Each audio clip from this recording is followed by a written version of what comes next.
Allison Banks, my co-chair, as well as Jill and India and Jake, who are working in the background to keep this process going. For our audiences watching online, you can find captioning through the link in the description or by pressing the caption option on YouTube. Thank you to our panelists for serving on our online public panel and taking this time to learn about panelist responsibilities and how our process works. And thank you to our listeners for joining us virtually.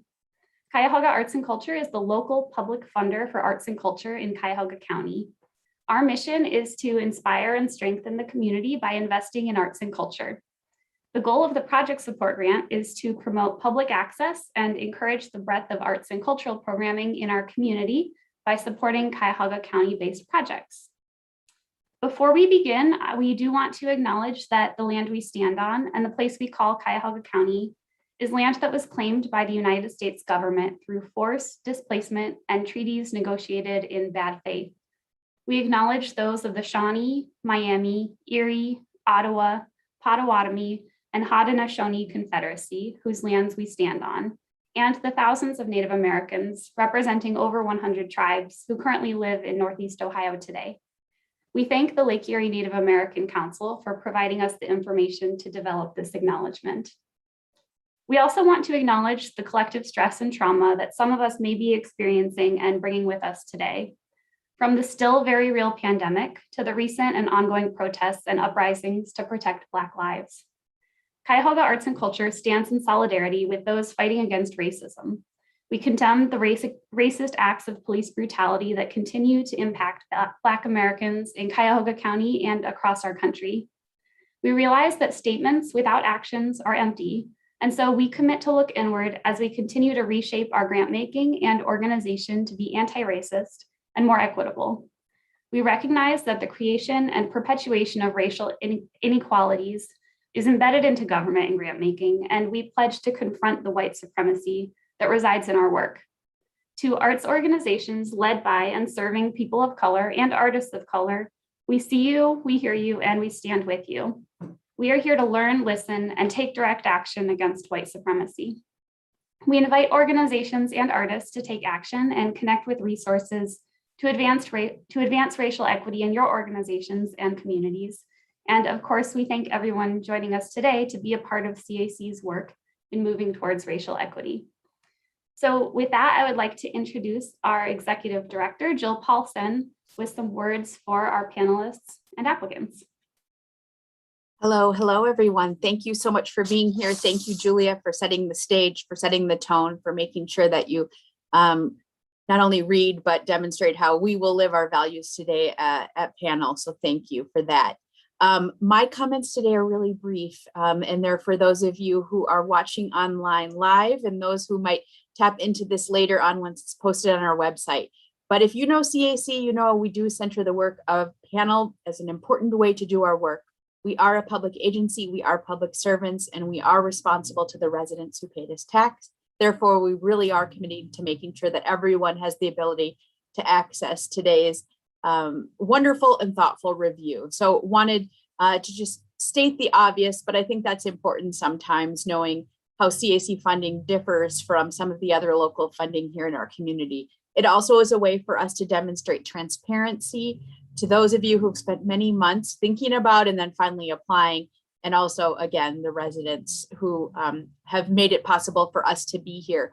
I also want to thank the panelists for all the time you put into this. And I said this to you online before we hopped on the public call, but it really does feel like this week that we have a much bigger team, a full 25, 24 panelists, which is what we are working with across the board of this week. And so just for this next couple of hours, it's nice to think of you all as our teammates, knowing that you've spent a lot of time in our values, in our funding criteria, and reading the materials. And I know that'll come out in the presentations that you all do today. Finally, I want to publicly thank my teammates for being awesome, for doing wonderful work, and really from the beginning of time when this process started in the first quarter of the year, making sure that we are stewarding public dollars well. And again, I keep coming back to this, but living our values of public benefit. So I think that's all I'm supposed to do now. I'll turn it back to our panel chair, and then know that I will be watching you from the live YouTube stream and wishing you all well. Thank you. Thank you, Jill. So at this point, I'll ask each panelist to introduce themselves. So if you can please share your name and preferred pronouns, where you're located, and your professional connection to arts and culture. So I'll paste that in the chat right now. I'll just put an order in there. So we'll start with Asif. Hi, everybody. Good afternoon. My name is Asif Majid. He, him, his are my pronouns. I am based right now in the suburbs of Baltimore, Maryland, which is Nantago, Piscataway, and Susquehannock lands. And my connection to arts and culture is as a former grants racial equity administrator, an independent artist currently, and an educator. Hi, everyone. My name is Glenn Ayers. My pronouns are he, him, his. I am based in Dallas. I work for the City of Dallas, Office of Arts and Culture. Thanks so much for having me here this afternoon. I am our cultural programs manager, so I oversee grant making for project-based and operational-based funding for our city. Hey, I'm Jeff Garrett. I'm with the State of Michigan Council for Arts and Cultural Affairs. And so I reside in, I'm coming to you from the Flint area of Michigan. And I am a grant programs manager. So I oversee currently operational support, capital improvement, and I'm also the ADA 504 coordinator for the office as well. Hello, everyone. I'm Carla Centeno. I go by she, her. I am currently in California, San Diego. Prior to my current job, I used to work for the City of San Diego Commission for Arts and Culture as a grant maker. And my new job is as the Director of Education and Engagement at the Museum of Contemporary Art. Great, thank you so much. So our next step here is I'll get into the process of how this will work for our listeners. The panel chair, myself, will introduce the applicant organization. And then next, the lead reader, one of our panelists, will provide an assessment of the application, budget, and support materials based on CAC's funding criteria. Each application will have a different lead reader. Then I will open up the discussion for a full panel deliberation. So our other two panelists who reviewed the application can support, dispute, or add comments about the application that were not presented by the lead reader. We've allocated 5 to 6 minutes for each application. And when there's 1 minute left, the background color of our co-chair, Heather, her screen will turn red as a reminder that we've just got a minute left. Yes, exactly. And so then after this, our panelists will submit their final scores. We'll take just a moment and then we'll move on to the next application. So to our applicants, how can you engage in this process? So please do not contact or address the panel in any manner during deliberations, electronically or otherwise. If an applicant believes that a panelist has presented incorrect information regarding their application, they should complete the information correction form, which is available on our website and within the audience guide. The panel chair will read the correction to the panel and for the public. An example of objective misinformation would be if a panelist misstates the number of performances detailed in an application. This is an opportunity to clarify what was submitted in the application, but not to provide additional information. Forms that do that will not be read. After the panel is complete, CAC will hold an informal session for public comment on the grant program and the panel review process. Audience members are encouraged to participate in the public comment session by submitting comments via our online form or by tweeting CAC. So links to those two avenues are available in the audience guide and at cacgrants.org. Specific applications, scores, and panel comments will not be discussed at that time. The deadline to submit comments is the conclusion of our panel deliberation tomorrow on Tuesday, September 28th. So with that, we will get started with our first review. So our first application is the Cleveland School of the Arts Board of Trustees. The CSA board mission is to create an environment that empowers children with the opportunity to achieve excellence through an arts education.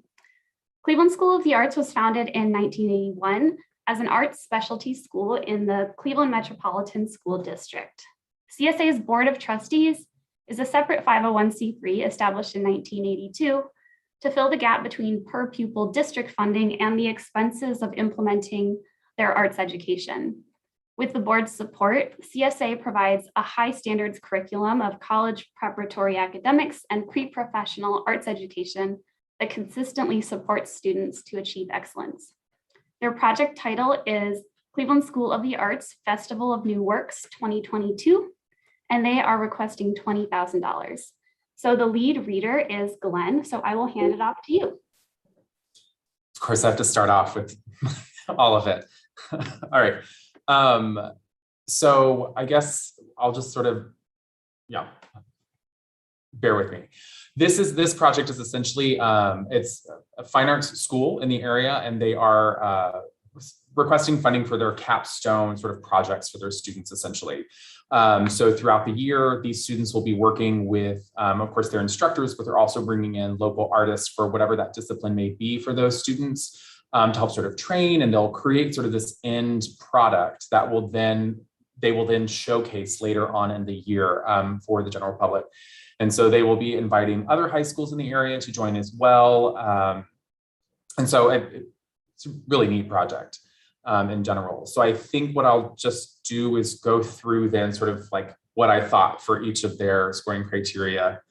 Yes, thank you for the nods of affirmation in this process. Thanks. All right. So as far as public benefit went, I thought the project itself was a strong proposal and a really great concept. It gives these students the opportunity to showcase their work through a large platform like this. And these people, the organizers, able to sort of like give them that sort of platform in general, and bringing it to such a large audience. I'd really like to know a little bit more about the racial and ethnic makeup of the school to really understand who their community is a little bit more in that particular school. I would imagine as a fine arts type of school, it's a very diverse group of students, intersectionally as well. And so I could have used maybe a little bit more information on that. And then how that translates to the students and their stories being shared and represented at the festival that they're going to be putting on. But overall, I thought that it was a sort of a strong public benefit for these students in general. Looking at the artistic and cultural vibrancy, good local partnerships and involvement with other organizations that they will be introducing these students to, as well as those artists that they're bringing in to help partner with the students. I'd like to know more about how these partnerships positively impact the students, and perhaps education about maybe potential future career choices that these students can look into, as opposed to maybe just the performance or the execution of their particular art form. So a little bit more information on that impact would have been kind of nice. Looking at sort of the other schools in the surrounding area that are going to be able to come and view this, my comment was, while other students are able to watch, is there any effort to include other students in different schools as well? We have a similar type of structure here in Dallas with a fine arts magnet school, essentially, and sometimes a lot of the focus is centered in that one school, and some of the other schools around the district sometimes miss out on particular opportunities. It's not a weakness per se, it's just a question, something to be brought up that I wanted to give feedback to the organization. And as far as capacity goes, there are clear goals, but the goal itself is essentially if they do the project, they meet the goal, right? And so I see that across quite a few of our applicants in general. Significant funds are going to arts and cultural professionals, which I always like to see in a particular project budget. That's a huge plus for me. What I didn't see, and I understand that it probably isn't happening, but what I didn't see any sort of mention on if the applicant will be paying the students for the work that they are doing and putting on. I understand the educational component behind it and all of that. But I'd like to see how, if anything, they're teaching the students how to value their own work and how to not just essentially work for free, right? To start that sort of sustainable arts thought process as they go through school and enter the workforce in general. But overall, a very strong, I thought, application. Great, thanks, Glenn. So are there any new or differing comments from either Jeff or Carla? I can go. Thanks, Glenn, for that summary. I think you did a really wonderful job. And I agree. I felt like this was a very strong application. I did notice that in the budget, there is, let me just go back to it. There is no money allocated for marketing or publicity. And that just kind of struck me. I know it's a school and, you know, I'm sure a lot of it happens with in-house, but I was just kind of wondering if the intention is to kind of build community. And as Glenn was saying, you know, potentially bring in other people from other schools, then that would, to me, warrant a little bit of money allocation for marketing. And I didn't see that. So that was just something that I noticed. I don't know if anyone has any comments on that. No, okay. And then, yeah, I saw a few comments like in the, sorry, I'm kind of jumping around, so I'm sorry if my notes aren't organized, but in terms of the project goals, I did notice that one of the comments that the arts will positively impact diverse public audiences. And I feel like that's a really strong comment. And I would have appreciated some statistics, some techniques on how that could happen. So I think in general, I may have seen a couple of those where they're really strong kind of objectives, but no real kind of framework on how that will happen. So that was just a no. But in general, again, I felt it was a very strong application.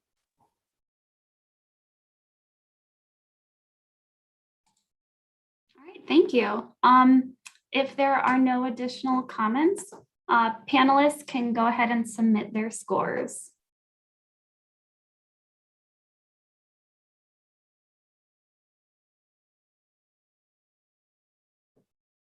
So our next application is the Bureau of Drug Abuse, Cleveland Treatment Center, Incorporated.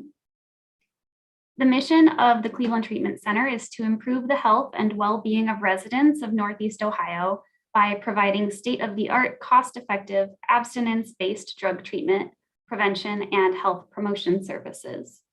Cleveland Treatment Center is one of the largest freestanding chemical dependence facilities in Ohio. Launched in 1989, the Let It Ride, Game Ready for Life program is an arts and culture prevention strategy which engages youth through year-round workforce development, health promotion, education and arts, and media literacy programming. The Cleveland Treatment Center's program also integrates outdoor social recreation options, summer paid work experiences, leadership development, wraparound services, adult mentoring, and comprehensive guidance and vocational counseling.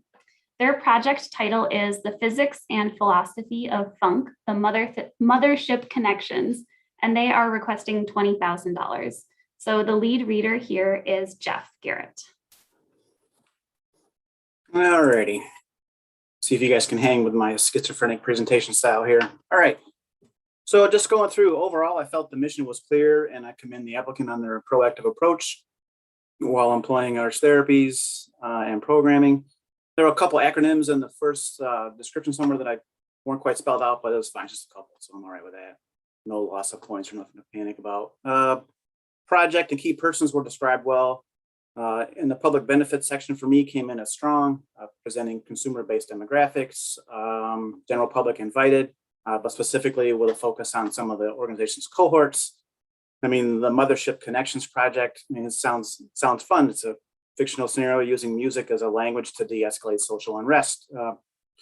Free admission, there's a quote in there that refers to socially and economically challenged persons. Maybe that could be rephrased to saying something along the lines of helping remove social economical barriers instead, but that's, again, not a big deal, not bumping any points. I appreciate CTC's philosophy. And the applicant is doing great work via the arts. The narrative directly addresses criteria. I feel the organization knows its community. With artistic and cultural vibrancy, again, coming in at strong.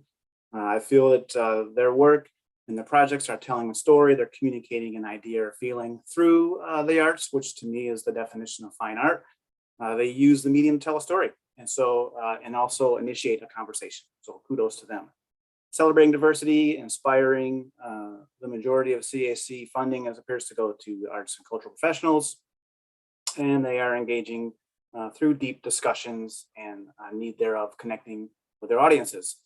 The last thing is organizational capacity. Again, coming in strong, so strong across the board here. The financials I found favorable, the balance, and a commendable goal with measurable outcomes.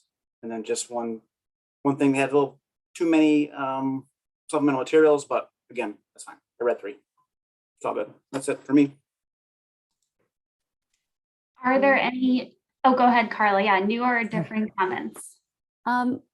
Thank you, Jeff. You did a great job again. Everyone's doing good so far. I'm doing a summary.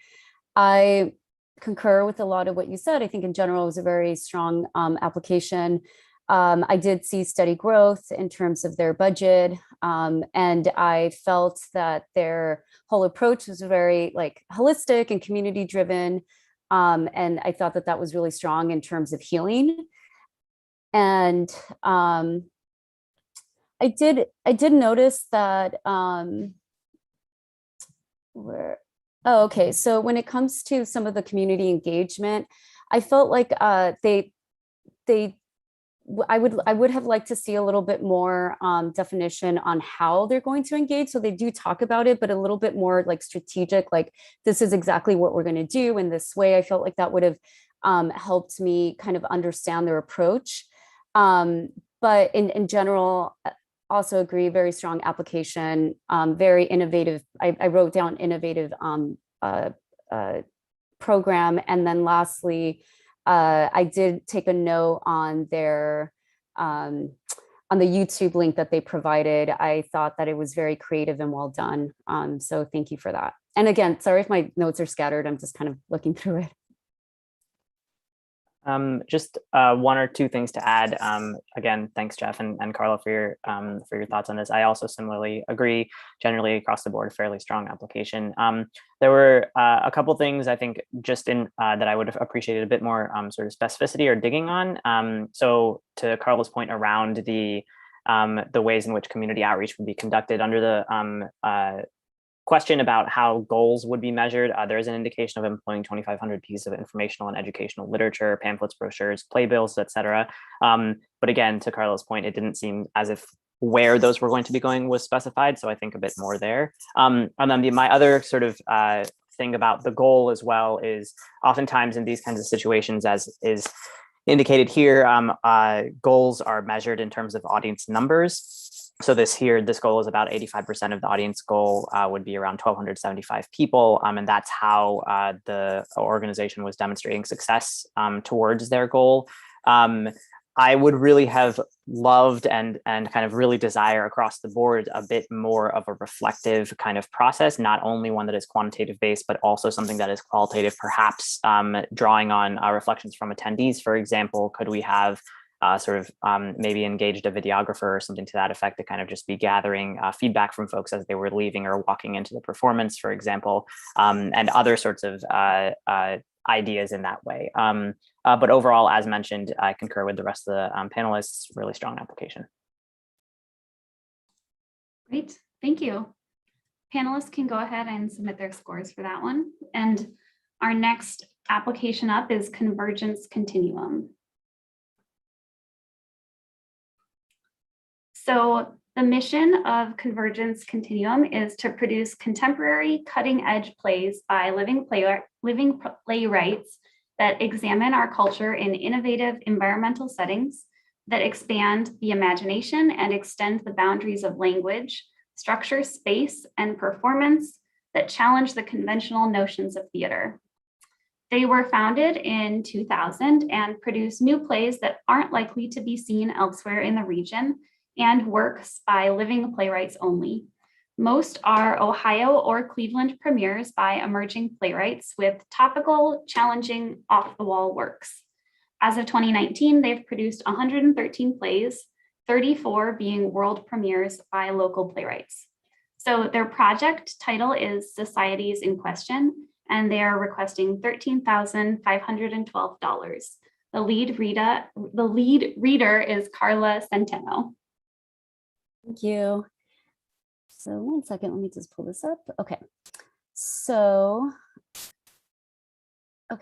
going over the project, here's a summary of the project. It's going to be 4 plays series taking place March through November 2022 at a theater. It's going to examine different facets of society in different setting scenarios and facing a myriad of challenges. And then, okay, so now going into the project budget, I did notice that the that the arts and culture budget, it had a significant jump from 2021 through 2022. So that was kind of, it was nice to see that there was a significant kind of bump. And I'm assuming that that things went down because of COVID.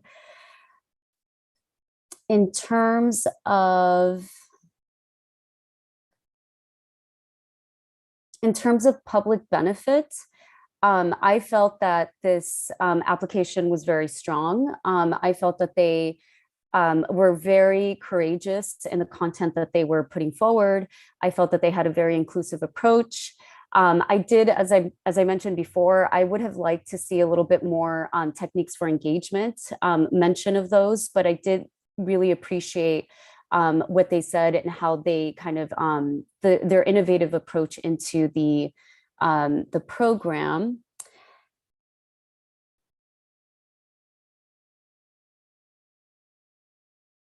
They do talk about, when it comes to engagement, they do kind of go through and help shape, at least for me, who their audiences are and their way of kind of creating this very like one community type of environment. They talk about shows and surveys taking place during and discussions taking place during the event. I would have liked to just learn a little bit more about what that would look like. I do like that they have these working partnerships with local organizations that are LGBTQ, African American. So it's really nice to know that those voices are included into the project. In terms of artistic and cultural vibrancy, I scored this strong, and that is because I felt that there is a strong commitment to who they're serving. Their content seems to be very relevant and, again, innovative. I keep using that word, but I really felt that they were very innovative in their approach. And then in terms of organizational capacity, I felt that they did a really good job. Their budgets are pretty strong. I also noticed that their income source is very diverse, which it shows to me that there's this level of commitment. And then in terms of their allocations for their budget, I really like that a majority of the budget is going to production, but also to paying professionals. And let's see if I have anything else to add. I think that's all I have right now. All right. Are there any comments from Glenn or Asif? Yeah, thank you for that, Carla. That was really great. There were a couple of things that sort of regarding, I think the project is a very strong project overall. I really enjoy like what they're talking about. I feel like it's very, like they're able to be very responsive and relevant to today's like social issues that are coming up. What sort of bothered me, and this could be something that's different for y'all's context, but their project budget, I believe, shows a pretty significant surplus based off of their like revenue sources and expenses. And so maybe I just need to ask for some clarification on y'all's end. Do you want to see a much more balanced budget as far as the net total goes from their revenues and expenses? I don't think specifically. Okay, cool. Then that helps me clarify that.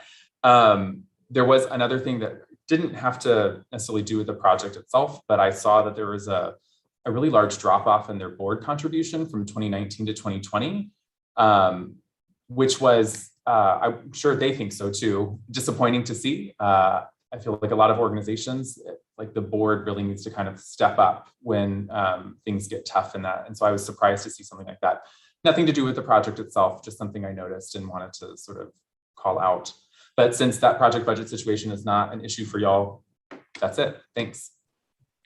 I'm going to add a few things here, kind of departing a little bit from the sort of summaries that have been offered here around generally a lot of high focus on financials. I think I want to emphasize that I had a couple of concerns with the way that this organization characterized their partnerships with Black political/art leaders. It was not clear who those organizations were, who those particular leaders were, how those relationships had developed, whether it was a situation of that particular individual or arts leaders or organizations being kind of exploited for the possibility of diversifying audiences or not.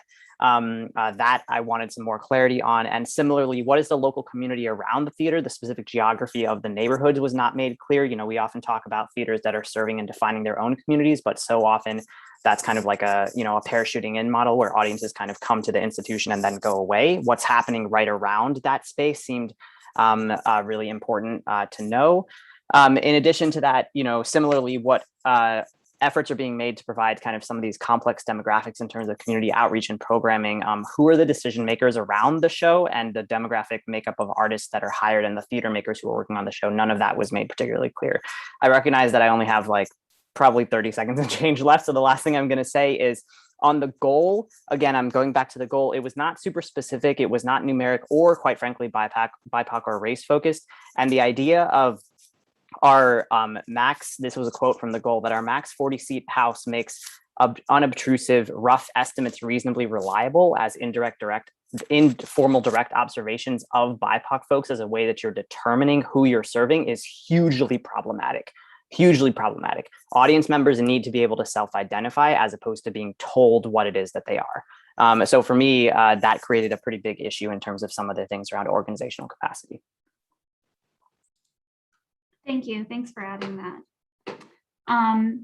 If there aren't any additional comments, panelists can go ahead and submit their scores on that one. And our next one up is Cudell Improvement Incorporated. The mission of Cudell Incorporated is to provide services and programs for the physical, economic, and social development of the neighborhoods it serves to strengthen the fabric of the community. Cudell Improvement Incorporated was founded in 1974. It provides community development services in the Cudell and Edgewater neighborhoods of Cleveland, Ohio. Those services include community outreach and safety assistance, housing development, and assistance to businesses located in the neighborhoods. Their project title is Edgewater Street Festival, and they're requesting $10,267. So the lead reader is Asif Majid. Thanks, Julia. So as mentioned, this project from Cudell is to support the Edgewater Sidewalk Fest, which they have described as a summertime day full of outdoor activities, shopping and dining for all ages along our beautiful Clifton Boulevard in Cleveland's Edgewater neighborhood. Sounds delightful. So for this particular, I'm just going to take this category by category here. This, on the whole, for me was a fairly strong application. There was a very clear understanding of the Edgewater neighborhood as well as the Cudell neighborhood. The organization seemed to have a direct connection to local businesses that were BIPOC led as well as LGBTQ+ folks. They seemed very intentional about centering the economic and racial diversity of the neighborhoods in question and referencing an understanding of these neighborhoods in a wider context. There was particularly sort of progress index data that was referenced that I appreciated. A highly attractive feature of this particular project to me was that 12,000 households are going to receive postcards about the festival, which in terms of community outreach recognizes a digital divide between low and high income folks, and also which maps onto BIPOC and sort of disproportionately folks of color communities and neighborhoods, which I thought was a really strong feature of this application. And the Sidewalk Fest itself was free. Moving on to artistic and cultural vibrancy, this was also strong for me. There was a racially diverse team. Support materials clearly demonstrated the employment and capacity building efforts oriented towards BIPOC artists and creatives and attendees. Artists were selected through a prioritization of those who were connected to the neighborhood, which I thought was quite strong as a way to make sure that the community was situated and seated and centered. And again, partnerships with local businesses and residents involved a planning committee engaging both longstanding and newer residents, which was another cross-sectional approach, and a strong sort of survey and assessment and engagement component. And then on the org capacity side, again, this was strong for me.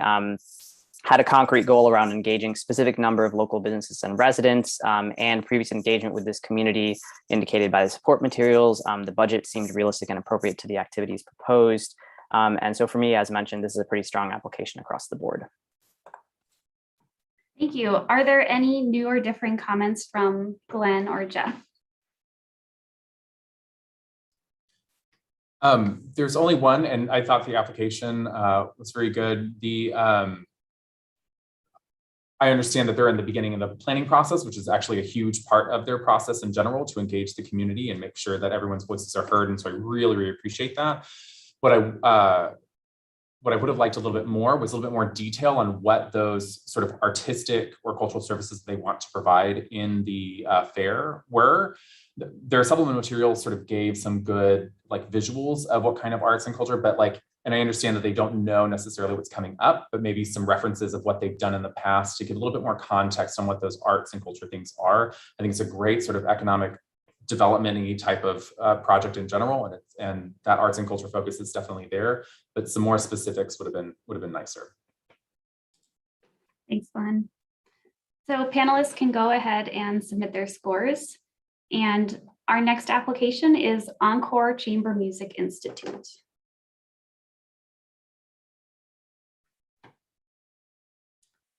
So ENCORE Chamber Music Institute's mission is to bring the world's most exceptional musicians to Cleveland to inspire, educate, and innovate the art of engagement in music. ENCORE Chamber Music Institute was founded on the principle that the future of classical music depends on an interdisciplinary approach to performance and pedagogy. Each summer, ENCORE gathers a cohort of artists to perform and teach talented young musicians at ENCORE's summer training intensives. In 2021, ENCORE presented a Music and Ideas Festival, which explored pairing musical programs with cultural conversations, such as climate change, and presenting canon music alongside works by BIPOC composers and historically underrepresented groups. Their project title is the 2022 Music and Ideas Festival Storytellers, and they're requesting $20,000. So Glenn is the lead reader on this one. It's just like nerve-wracking every time. Okay. So you're doing great. Thanks so much. I'm just reorienting myself in this. All right. So I think, so organizations like this, I feel like are trying to remain relevant and up to date. And so every time I come into an organization that does projects like this, I'm very excited to sort of see how they're adapting and adjusting and finding new relevance in our current times. So they are working with youth to engage them in these different concerts. Sorry, I'm trying to see what my notes were saying. So I just sort of like go through as far as in like their scoring criteria. Overall, I thought this was a really strong application. I have here in their public benefit that they're engaging multiple communities by providing an array of different styles of programming and subject matter. And so they're really trying to find a wide sort of span of that. They've created programming to address specific barriers of entry like mobility and cost, which I thought was really great. They are representing BIPOC communities on stage as composers and engaging BIPOC audience members and youth through sort of explicit programmatic measures that they're taking. And so I thought that was a really strong way of addressing sort of their responses to how they're engaging and strengthening their meaningful relationships with BIPOC audiences and residents. As far as artistic and cultural vibrancy goes, they're partnering with organizations aligned with their programmatic offerings. So if they're working with seniors or other sort of other demographics, they're offering more current and relevant programming and addressing legacies of racism and exclusion in the classical music world, which again, I think for any sort of established sort of classical music or classical art form, if you will, this is probably one of the biggest struggles that they have in our current time. I see it a lot in our work here too. And that they're offering multiple locations for programming, I think is really great and really needed for if you're going to go into neighborhoods. Hopefully you're both engaging those neighborhoods, but then also providing your programming to them as a means of addressing particular travel barriers. As far as organizational capacity goes, I think that their goals were clear and measurable with resources to capture and assess their data into meeting those goals, which I thought was really good. And I appreciated that explanation. Their project also provides resources to young musicians, which contributes to a sustainable arts ecosystem, which I think is really important too, as opposed to just like bringing a performance to someone. How are you making sure that when you engage students that's a sustainable thing? And a huge amount of dollars to the artists that they're hiring and bringing in. I will say that probably for anyone's budget that's like that, I thought was a really great use of funds. That's it. All right, are there any new or differing comments from Carla or Jeff? I guess I'll go. I appreciated I did appreciate the kind of the different programming elements in it. I will say that it was a little difficult for me to understand what was going on just because there was a lot of content. And even though there were bullet points, I was still, it was just hard to follow. And that could have just been me, but just something as a reader, some aspects of it were a little difficult for me to follow. I did really appreciate the kind of reflecting, so having surveys and evaluations. And I think that in terms of how progress will be accomplished in that section, they talked about analytical tools and surveys and just this very, the use of software to track audience engagement. And that to me just was very reassuring that they're taking into consideration how to collect data and then how to interpret it in order to make their program stronger in the future. So let's see if there's anything else that wasn't covered. That's it. Thank you. Yeah, I agree, Carla. It was tough to follow some parts in the beginning, for example, than in the description part, where it was just a list of events and things that were going to happen. Didn't really describe the planning process and things. I just want to add that I like the little additional information about the summer training intensives. Just a little golden nugget there. Yep. All right, thank you, everyone. We can panelists can submit their scores. Everyone's doing a great job. I think following that format of, mentioning the funding criteria, comments related to it, and what range your score. We've got, good, poor, and strong. Just making sure those things are at the forefront for our applicants for clarity here. So we're doing really good. Our next one is Front Exhibition Company. So I'll let you guys get settled here and read the mission for that one.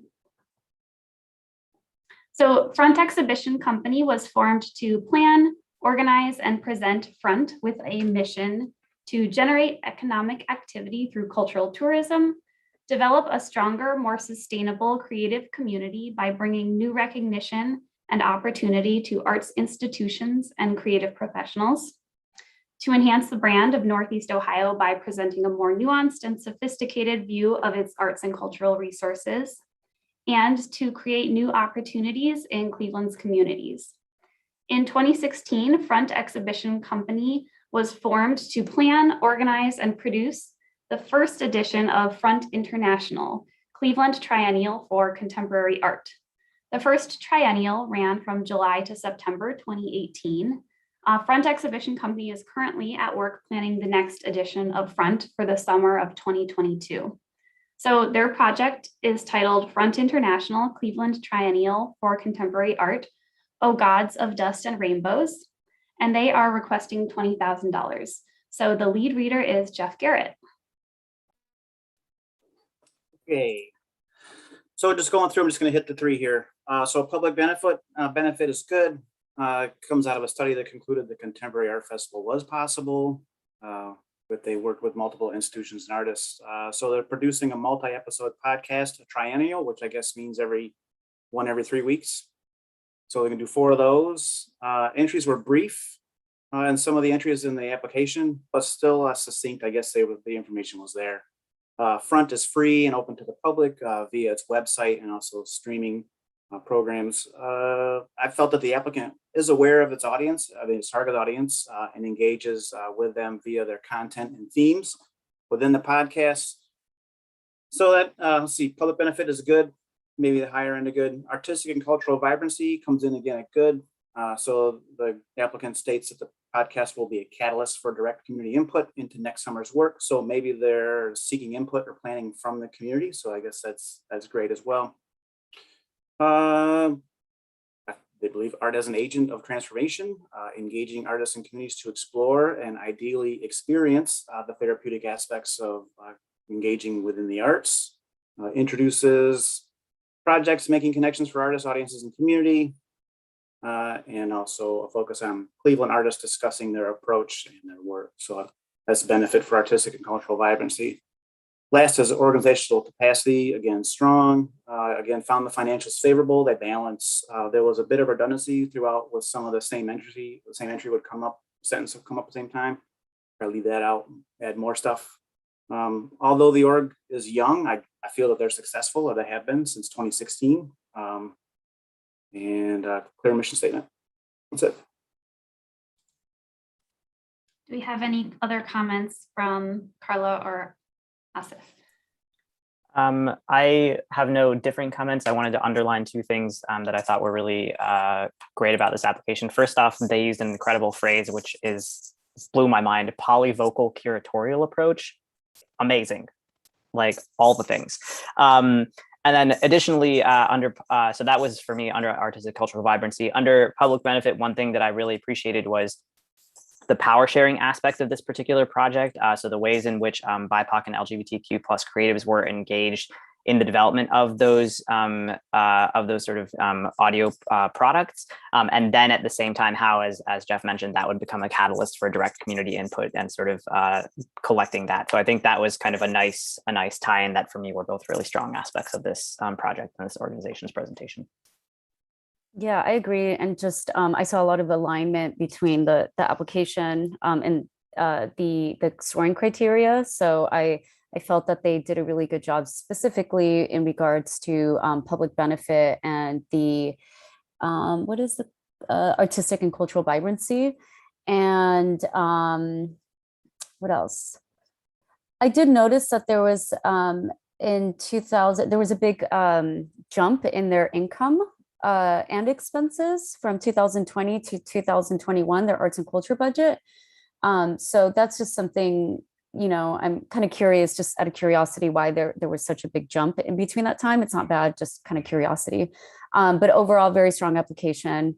And I enjoyed reading about the program. I think it's very innovative. All right, panelists can go ahead and submit their scores. Our next application is Hospice of the Western Reserve. So the mission of Hospice of the Western Reserve is to provide palliative end-of-life care, caregiver support, and bereavement services in Northeast Ohio. They strive to relieve suffering, enhance comfort, promote quality of life, foster choice in end-of-life care, and support effective grieving. They were founded more than 40 years ago to provide compassionate end-of-life care.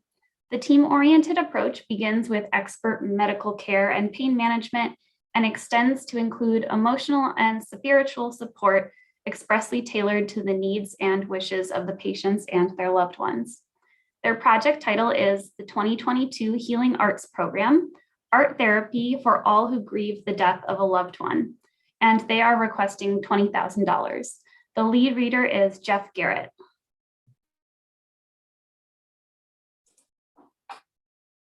Okay.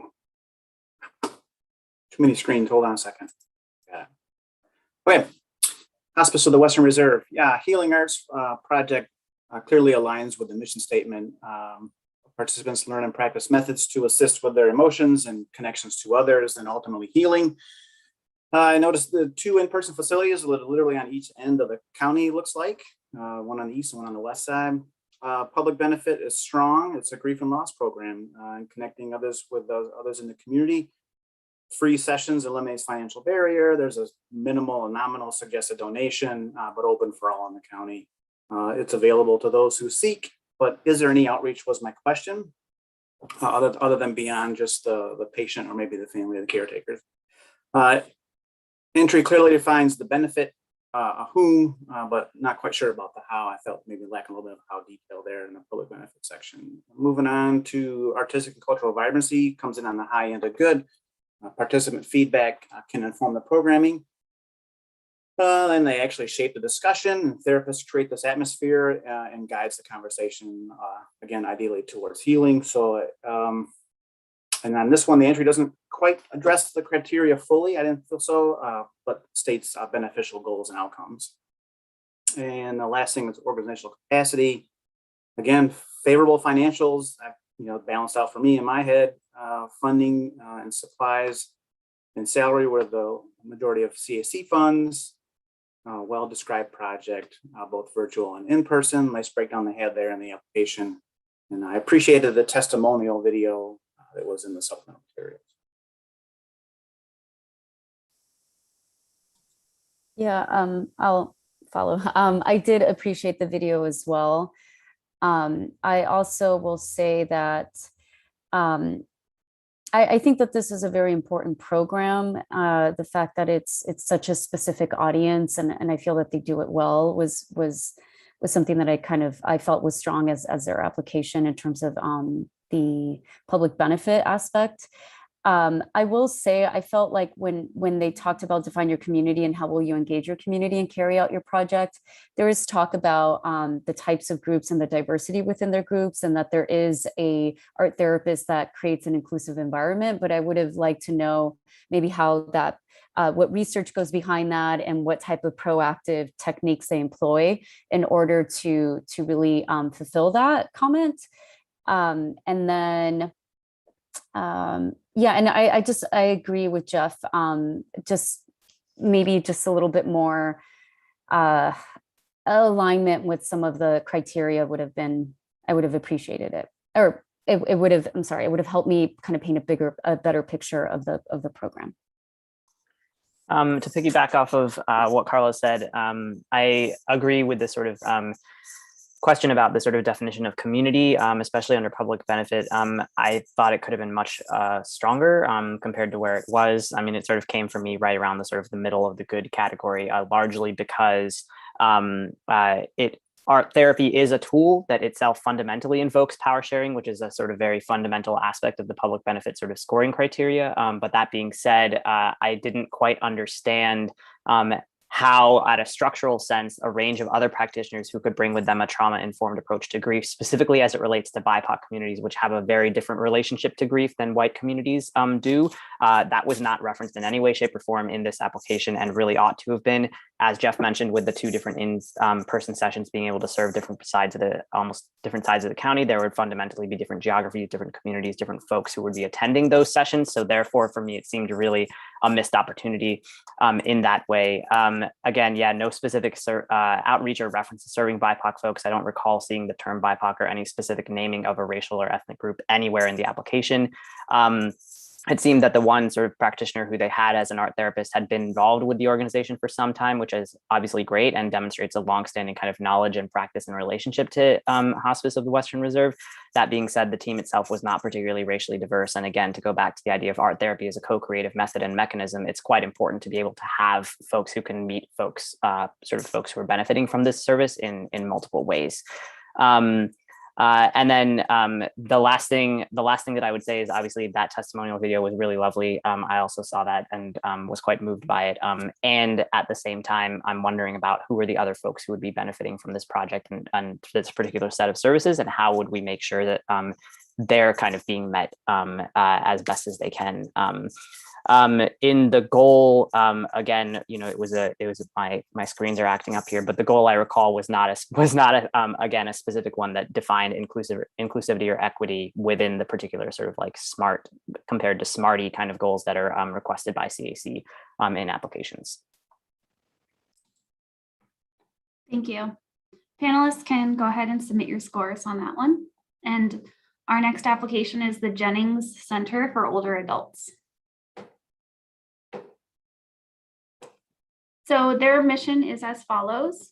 Rooted in Catholic values, Jennings celebrates and nurtures individuals as they age through exceptional choices and continuous innovation. In fulfilling our mission, Jennings commits itself to the values of respect, compassion, community, discovery of potential, and celebration of life. Jennings has been serving seniors and their families throughout Northeast Ohio since 1942. Their nonprofit faith-based mission annually supports over 1,500 older adults in several Northeast Ohio communities. Jennings serves people of all income levels with adult day services, assisted and independent living, affordable senior housing, nursing care, short-term skilled care, home care, hospice, and childcare. Their project title is Gateway to Culture, and they are requesting $12,600. The lead reader is Carla Centeno. Thank you, Julia. So the project is Gateway to Culture, and it will provide programs to adult audiences in their large auditorium and or their rec room. The programs will include live performances, distant learning programs, workshops, and lectures from Cleveland area arts and culture organizations. So they're outsourcing their programs and then bringing them in. They will plan and coordinate events and relationships with arts and culture organizations throughout the year. In terms of public benefit, I felt as though they paint a good picture of the kind of the adults that they serve, but I felt like they could have added a little bit more statistics on who they are. In addition to that, especially when it comes to like demographics, in addition to that, they also, I felt as though they use the word Black, Indigenous, and people of color communities a lot. And they do talk about, in terms of engagement, wanting to kind of work with their partners and use their monthly newsletters as a mode for engagement with these different audiences. But I kind of wonder how thought out that response was. I felt that it was the in terms of the criteria, it was good, but it was not necessarily strong in that I didn't see any tactical types of approaches. I did appreciate that they said that they would be working with CAC staff to kind of identify and connect with local artists. I think that that's a really good way to tap into the local arts agency. But I also felt that it felt a little bit like more of a statement versus something that they I guess I just questioned the intentionality behind that. In terms of artistic and cultural vibrancy, I felt that it was good. I felt that it is a very necessary project that does have that does inspire and in many ways challenge. I like the fact that it's bringing in different organizations throughout the community, so it's creating this very dynamic programs for the adults. And then there's also a lot of talk overall about accessibility was another thing that was that I felt was good to mention. And then in terms of their organizational capacity, they've been doing this for many years. I did see a statistic that they have 90 rate of satisfaction as one of their goals. So I feel like there's a lot of evidence to them being able to do this successfully. But I would have liked to see a little bit more statistics, a little bit more tactics on how they're going to partner, who they're going to partner with, and then how these programs will be implemented. So I can jump in with a few follow-up comments. Thanks, Carla, for that. I agree, generally speaking. I think for the most part, it was a sort of like a good kind of, on the most part, I'd say like a mid-range kind of good, slightly elevated good application on the whole. In terms of the specific tactics, one thing that I did appreciate was there was, one of the aspects of public benefit is about the idea of power sharing, which I've mentioned in previous reviews. And they had a pretty simple line here that I thought was quite, simple, but relatively poignant, this idea of asking our community older adults and staff to identify local Black, Indigenous, and people of color artists who they would like to be included in Gateway to Culture programming. For me, that's a very kind of simple, like it's not rocket science, but it's, in my opinion, like quite importantly and well done to be able to sort of ask that. I do agree that there could have been more specific details around how that would occur, and sort of would that be an informal process? Would there be kind of a more kind of like streamlined process of doing so? And I take Carla's point on that. And then the other piece that I wanted to name in their support materials is in relation to the goal first. Again, I keep going back to the goal, but I wanted a more specific BIPOC oriented goal, right? There was a reference here to an exposure to arts and cultural programs that are inclusive of BIPOC, of Black, Indigenous, and people of color artists and art organizations. But how will we know that this has come to pass? That particular sort of like tangibility of measuring that wasn't quite clear. And I think some of this was indicated in the support materials. And this is the last thing I'll say, which is one of the pages had an image of a group of older adults video conferencing, as the title says, video conferencing with Ghana, Africa, pre-COVID. And there were there's a lot of sort of challenges around sort of the relationship that is characterized in that idea, right? As if Ghana is characterized as an entire country. We don't have any sort of specifics about what kind of community. It says between Jennings residents and students in Ghana. That could be anything. That could be rural, that could be urban, that could be upper middle class, that could be lower middle class, that could be like, that could be, you know, working class. We have no kind of specific context. And so I think really a bit more kind of like a deeper dive into some of these questions would be helpful. Thank you. Panelists, you can go ahead and submit your scores. We have gone for about an hour, so I'm wondering if we should take a short break here. Does that sound good to everybody? Thumbs up. Good. Yeah. So we will take a 10-minute break. I think Heather can share her screen and set a timer so that we can see what's going on. So you panelists can go ahead and, you know, turn your camera off, take a minute here, and we'll see you back in about 10 minutes.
And we're back.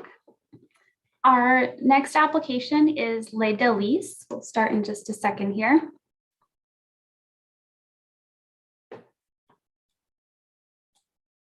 We'll let Glenn hop back on before we get started. All right, so the mission of Les Délices is as follows. With a deep belief in the positive impact that music and the arts have on our communities, Les Délices aims to inspire, uplift, educate, and expand audiences for early music through world-class performances, free community concerts, tours, recordings, and innovative virtual programming. Founded in 2009, Les Délices has presented 12 seasons of programming. In early 2020, they hired a full-time executive director, and now with the experience of presenting a fully virtual season, they're reimagining their portfolio to include digital offerings on a permanent basis, with the goal of both broadening their reach within Cuyahoga County and deepening impact in the community. Their project title is Early Music, A Global Perspective, and they are requesting $20,000. So the lead reader is Asif Majid. Thanks, Julia. I'm drawing on my high school French here. I'm not sure if it's Les Délices or Les Délices. That's my high school French speaking, so I could be wrong. But either way, I'll take it down the row here, starting with public benefit. For me, just on the whole, this was a relatively strong application.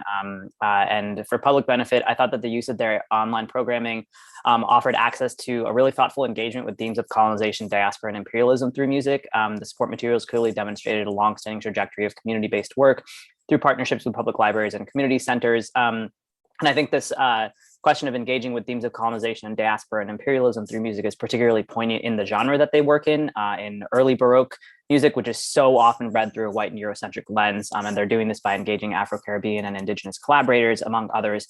And particularly important to note is the fact that they have done this work prior to the summer of 2020, which is when the racial reckoning in the States really kicked off. And so I think that's crucial. Power sharing I saw was in the development of the programming of the concert that they're working on around genocide and land loss, which I thought was really great. Good to see also nearly 40% of their featured artists identified as BIPOC. Again, in this particular genre is a positively striking statistic. I thought that their goal of a minimum of 200 new local or individual households with at least 10% coming through collaborations with BIPOC organizations seemed a little bit low, actually, in terms of that percentage, and I would encourage a slightly more ambitious goal. And again, also on the public benefit, highly impressive that the music meditations program is available by phone for those without internet access. Wondering how much the uptake is on that. On the artistic and cultural vibrancy side, again, strong for me, very clear engagement with BIPOC arts professionals and these difficult questions around the Western canon of Western classical music and Baroque music characterizations. I appreciated the unification across principles like abolitionism and the commissioning of new works. The Haitian composer Guillaume was somebody who came to mind here in their application. Organizational capacity score for me was also sort of solidly in the good category. The budget seemed reasonable and realistic and was being fulfilled and seemed well on the way to being fully matched with the amounts being requested. Again, I mentioned the goal of BIPOC audience development could and should be more ambitious. And the last thing here is it wasn't quite clear to me how diverse the board itself was, and there were certainly more than a few instances on the support materials in which performers were white or white passing. That to me is perhaps a consequence of the whiteness of the field of early and Baroque music more broadly, and not necessarily a black mark, as the case may be, or sort of a strike against this particular organization, but should continue to be countered. And on the whole, for me, a particularly strong application.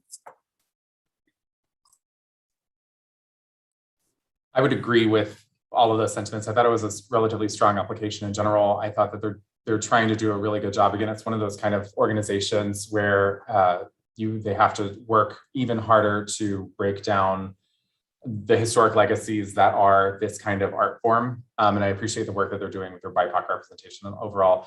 I also noticed in their supplemental materials, especially in the video that they made, the very white or white passing prominence in that. But then they had another one where they were engaging sort of on like a Zoom meeting that was more visually diverse, if you will. And so I would just second that and say that when, as an applicant uploading those videos, when you're trying to to uplift other voices, those supplemental materials would be helpful to reflect that as best as possible. And I appreciate their work on making this particular art form relevant and breaking down those barriers through their partnerships and representation. Yep, and then just two things. Just wanted to add that obviously equity and inclusion are a priority. And then in the public benefit part, I just made a note that the organization collects data and feedback, and then ... So maybe could use another sentence or quick phrase or statement to clear that up, to back it up, basically. But for me, strong all across the board. 1, 2, 3, strong. So good. All right, thank you. Panelists can go ahead and submit their scores. And our next application is for Literary Cleveland. We'll just give it a pause between them here.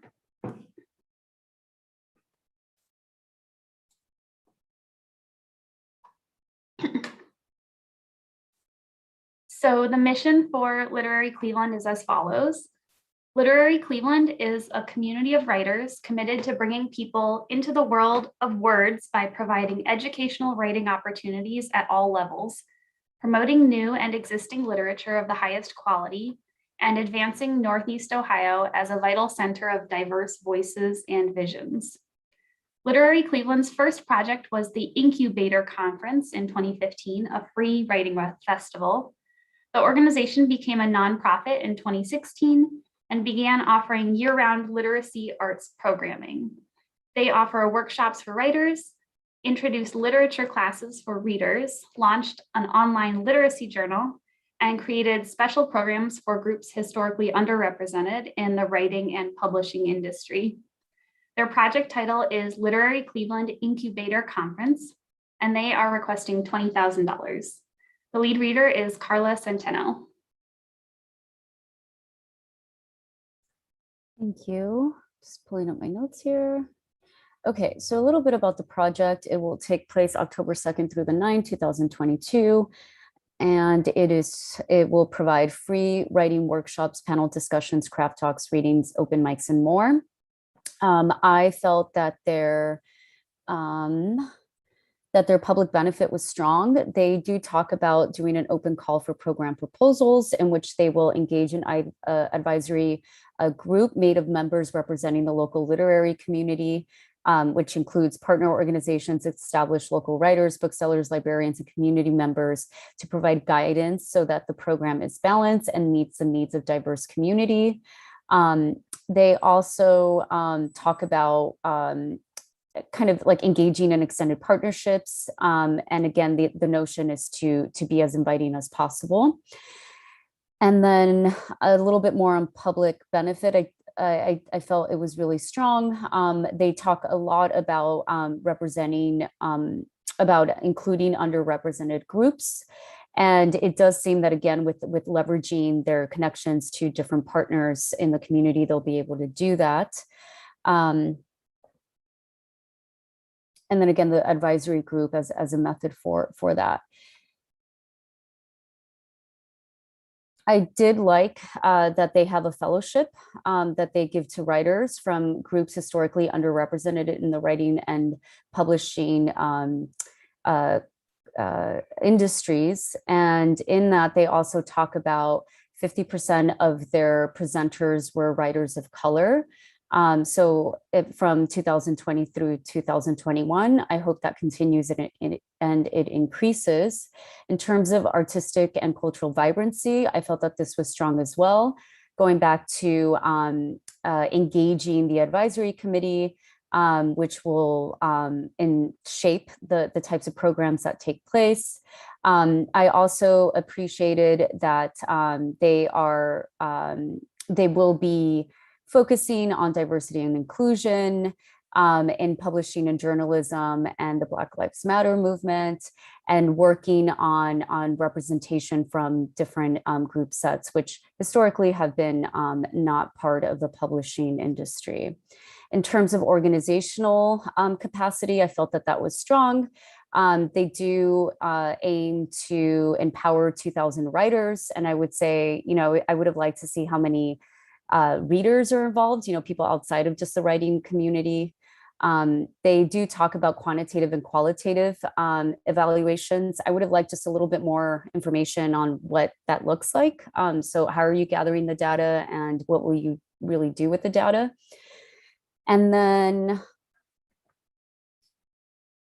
they also included statistics in the optional section where they talk about there's this one quote where it says, Cleveland has been rated one of the most literary cities in the country, best rated library system in the US, but also has the literacy rate of 66%, which is one of the top 10 most segregated metropolitan areas in the country. So as a person from the outside, it was really insightful to read that and to really understand their audiences. So I appreciated them including those stats.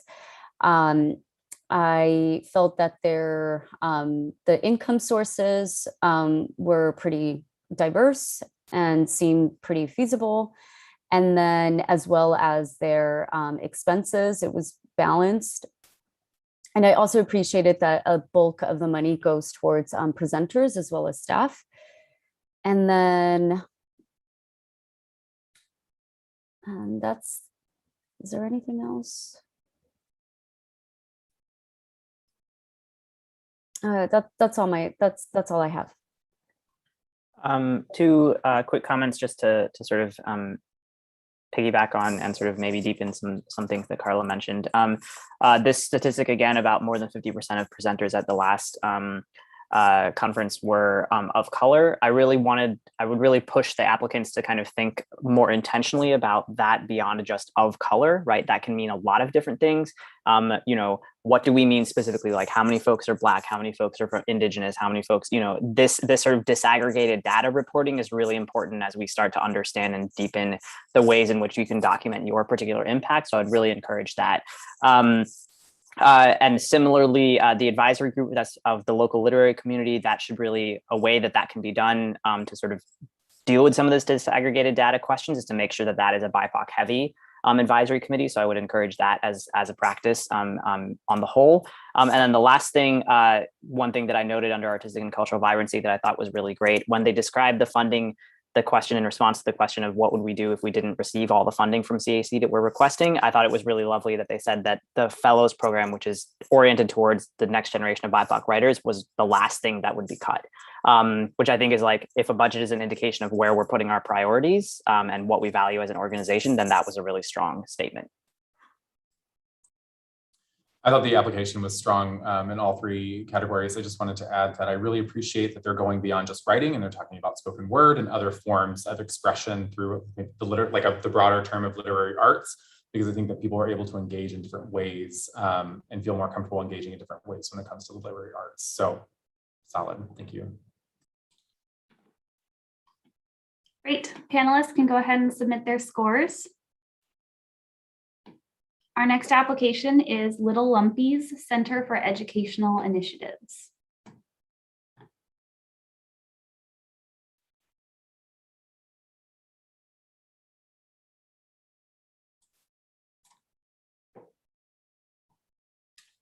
So their mission is as follows. 1, to use our platform to develop public-private partnerships that support arts and culture, entrepreneurial and vocational pursuits. 2, enhancing the educational experiences of students through culturally relevant and innovative curriculum and instruction using leading edge scholarship, practical insights, and technology.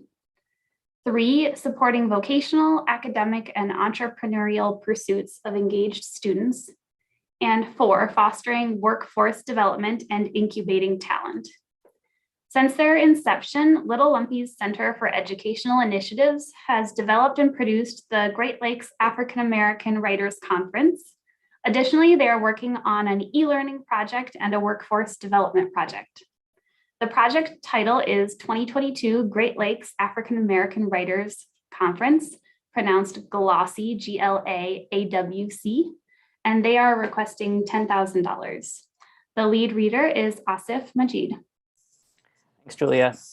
So yeah, just taking it down the line here. This was sort of mid mid-range for me, kind of good across the board, and I'll explain why in a minute.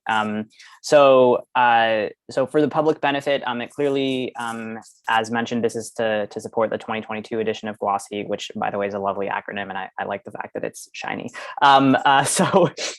It is clearly meeting a need as defined by the title of the event to be funded. You know, there was engagement with the East Cleveland Public Library, free events that are open to the public.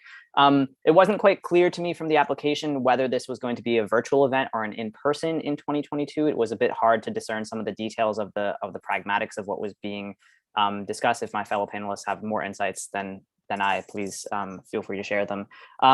Obviously, there is prioritizing engagement with an advertisement to Black folks in the Great Lakes region and those interested in Black literature more broadly. So the community was relatively well defined. I think the sponsors guide, though lengthy, offered some insights, some good insights into how the conference works and its impact on writers in the Black community. In artistic and cultural vibrancy, this was again sort of in like the mid-range good category for me. It does provide a space for artistic vibrancy of Black literature. And it was interesting to me. This was kind of a question that the statement of the event being free because it's a condition of funders actually seemed less about access and more about funding requirements, which is actually quite disappointing to read. I feel like, you know, from the sort of values perspective of what it is that you as an organization and a conference are trying to espouse, it should be that the funder is actually supporting what you're trying to do as opposed to you trying to, you know, bend your programming to meet the needs of the funder. A process of reflection was not made explicit. You know, was there a survey? Was there community feedback? Were there interviews with attendees? That was not quite clear. And again, specific principles and practices were not articulated as to how a quality project in 2022 would be developed. To me, from my reading, it seemed as if quite a bit of the application was copied and pasted from promotional material for the 2021 edition of GLOSSy, and I wasn't sure how that would shift or what lessons had been learned from administering that to kind of moving forward into 2022. Otherwise, the budget seemed reasonable, realistic, and somewhat on its way to being matched. There's mention of funding from the Heinz endowments. And then also the project goal for me was not so specific. It was a large number of viewers for the GLOSSy Youth Spoken Word competition. And I wasn't sure how large was being defined there. There were some moments where contradictory information was presented in the application. And so that also made it difficult to sort of discern. I think for me, the reason why it kind of came in on the board generally is sort of as good for the most part is because of what it's attempting to do, rather than because of what I'm reading in as the intention of this particular application, as opposed to what sort of I saw in some of the practicalities of the actual submission. Yeah, I don't think the application does the work that the org does justice. So I don't think it's aligning up there. So there's just there were just entries that just weren't addressed, or there were other interpretations of those criteria that came out through their entries. So sometimes I felt like it was like I was just reading a brochure, like they were just cut and paste from a brochure and some of the entries that were in there. And so sometimes it was hard to follow.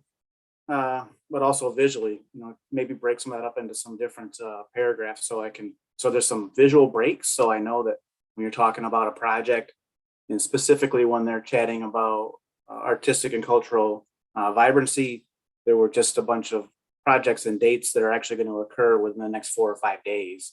May want to consider talking about what you're going to do next year. I get it. Maybe there's some kind of tie, or maybe it was a mistake. I don't know, but nonetheless. And then I struggle a little bit with the financials, but I think I got the math, so I think it makes sense. I think that, you know, they'll be all right, but yeah, just missing a lot of stuff and no funder report, so there could be more, needs more information. Yeah, mine was pretty much good across the board, probably on the higher end of good, because I think I understand what they're doing, but I feel like I had to make a lot of assumptions to get there. And so the application itself, I thought, was relatively probably rushed, is what it seems. And so I also felt like there was a really, really large emphasis on the keynote speaker, which is great. And I really appreciated like getting a little context as to why that person has been chosen and all of that. But I could have used a little bit more about what is going on throughout, a little bit more detail on that and how they're planning on engaging with their audiences, with the youth, that kind of thing as well.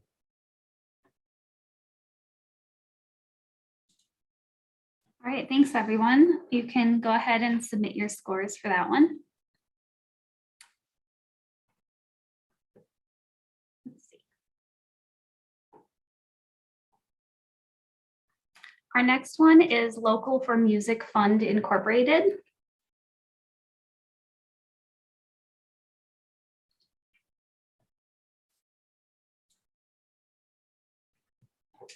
So their mission is to enrich the lives of those in their community by offering accessible performances and educational programming, and to promote and foster the knowledge, appreciation, understanding, and enjoyment of live music.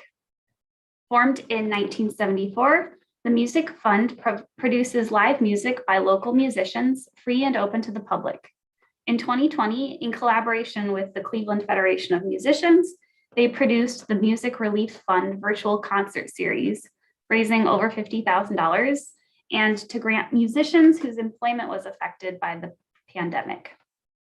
In 2020 and 2021, they produced Tuning In and She Scores concert series as well. They also provide office space and administrative support to other local music nonprofits. So their project title is She Scores, and they are requesting $15,730. The lead reader is Glenn Ayers. This I thought was a really great project. It was strong, sorry if you're gonna use that terminology, across the board. So this is essentially what will be a concert series focusing on women composers, which are obviously highly underrepresented and undershown in the sort of classical repertoire, if you will.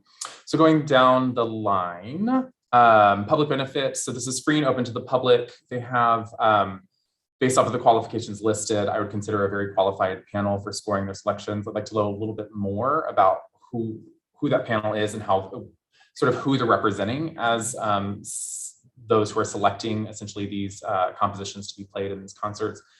But the organization is representing local or regional women composers. It shows a history of BIPOC women composer representation and is working on increasing that number. However, I'd like to know more details on how they're planning on doing that. But overall, strong on as far as that public benefit goes. Artistic and cultural vibrancy. As a part of the project, these composers are going to be paired with a young composer, which I think is always a great thing. Sustainable arts ecosystem, doing all that great stuff. However, I don't know anything about, so it's creating that pipeline, but I don't know anything about those young composers. Are those also young women composers or other women composers that they're working with? As a part of the concert series, the composer will have sort of that live interactive sort of Q&A or post-concert discussion with the audience. And so I think that's, when we're talking about like challenging our audiences, being able to have that sort of interaction, I think is really great. It can help challenge the status quo of white male composer programmed concerts. Hopefully it will spark a dialogue around that. And I was just curious if those talks are moderated by the organization to help with that sort of like discourse that they may want to achieve through that activity.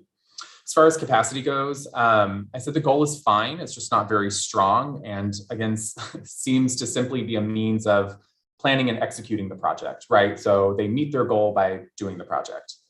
However, the fact that the committee will reflect the diversity of the area, the selection committee is great for overall engagement and representation in the planning of the project.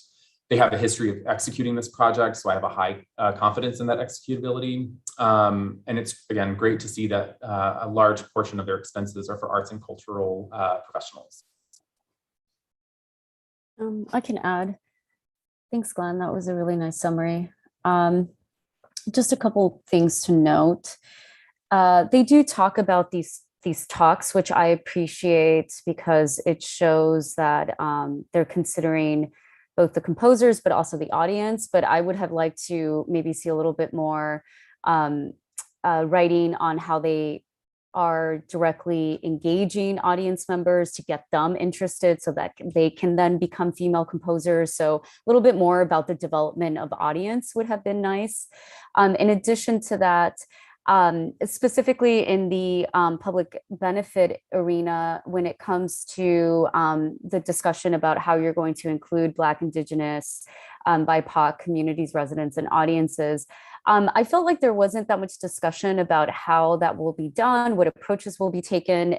There is a big emphasis on getting female composers involved, but there's so many layers within that. So I would have liked to have just seen like what different approaches for these different groups they would have taken and how to engage them. And then finally, in the how will you know you have accomplished or have made progress towards your goal, we will have executed one multidisciplinary, cross-organizational, collaboratively organized and funded project in 2022. I would have liked to see like how they, like what type of data is driving it. So I felt like that was a good response, but to have more data and like qualitative and quantitative data on how they will achieve their goal, that would have made that specific answer a bit stronger. But in general, a strong, I felt it was like good to strong application.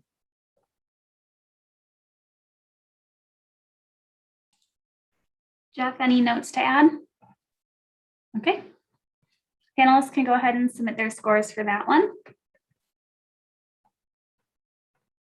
The next one up is Maelstrom Collaborative Arts. We'll give it a minute here.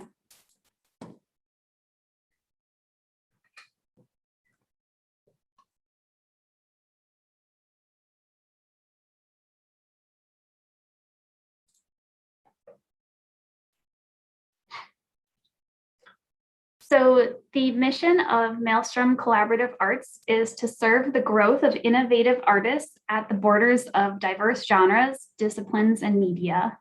They produce live performances that foster collaboration between artists and audiences and invite them into new adventurous territory. Founded in 2006, Maelstrom Collaborative Arts produces performance works with highly stylized physical staging, site-specific productions, and experimentation with interaction and audience agency. Recent accomplishments include the creation of the Cadre, an innovative new governance model for live arts production. Their project title is Level Up Experience Program, and they are requesting $11,080. And the lead reader is Jeff Garrett. Okay. All right, so broken record mission statement does align with the proposed project, creating connection between artists, audiences, and content. So with this one, let's see, so strong all across the board. So public benefit, I noted the program artists for artists to develop new practices, removing psychological and cultural barriers, free workshops for artists, focuses on groups historically excluded from traditional arts who are, and then I noted that the organization's really taken an active approach to DEI work and actively working to find artists of diverse backgrounds to bring their voices with artistic and cultural vibrancy, again, strong free professional development for artists, stipends for some programs. For example, the test drive has stipends for participants that participate in the program. So to me, that shows an investment not only in the arts, but also in your community and your artists. I did note a little redundancy with some of the entries, the same sentence or two kept popping up throughout all the entries, or a few of them. But again, boldly addressing DEI. The LUX, Deluxe Enriching Communities via local artists. Just enriching communities, via local artists. Org is dedicated to promoting art and artists. And then finally, with organizational capacity, again, strong. Again, financials were favorable. I found a balance. There were, a couple extra supplemental materials. And then I couldn't open the Lux program schedule. That may be my machine or maybe something that we all experienced. And then they're dedicated to make up the difference if there's no CSE funding. That's what I have. I'm in agreement, strong across the board for me. I wanted to just underline one point, which is this idea about paying stipends to artists who are participating in training, which is like so huge, it's unreal, right? Like this is I think a practice that should be adopted across the board, right? This idea of artists having to pay. Yeah, we're doing that, right? This idea of artists having to pay in order to learn their craft from institutions that have the capacity to support them financially, especially for BIPOC artists. This is something from some of the time that I've spent in the UK that is a very common practice there, where folks actually get paid to participate in training. And I think it's something we really ought to be doing a better job of in the States with the arts landscape and ecosystem. But agree, also strong across the board for this application. Yeah, totally agree, strong across the board. I will say in the optional question, there is talk about in 2020, MCA codified our existing mandates into an anti-racism, accessibility, and inclusivity plan to continue our fight against the oppressive biases pervading American arts. That shows that this work is really integrated in what they do, and that's obviously being shown in the program. So I appreciated that little extra detail that helped me just kind of understand holistically what's happening within the organization. And then just last comment, I really enjoyed, I appreciated seeing the statistic about our curatorial requirements are 50% plus BIPOC and 50% plus non-cis male. This breakdown has a corresponding impact on audience demographics. So it's taking in data, composing, internally a staff that's then going to, that responds to the audience. So I felt like that was a very holistic approach, and I saw that throughout the application. Thanks, everyone. We can go ahead and submit comments on that. I do just want to check in on everyone and see if we're all doing well, or if we want to take a minute or two break here. We have 3 applications left. So if you're feeling a break, you can just raise your hand. We'll take a couple minutes. Otherwise, we'll move on. Looks like we're all okay here. All right, keep it rolling. Our next application is School of Cleveland Ballet.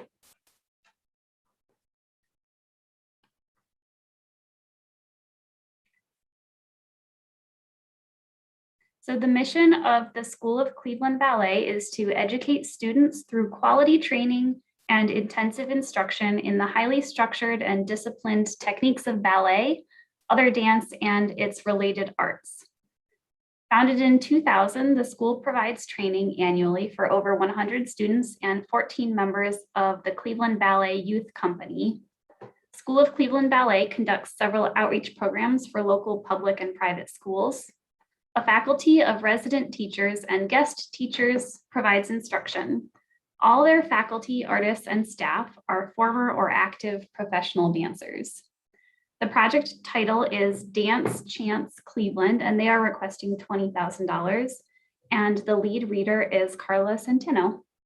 Thank you, Julia. So the project summary is dance classes are provided to children of lower income communities and offered through the public school system. All performances will be free for attendees. And then,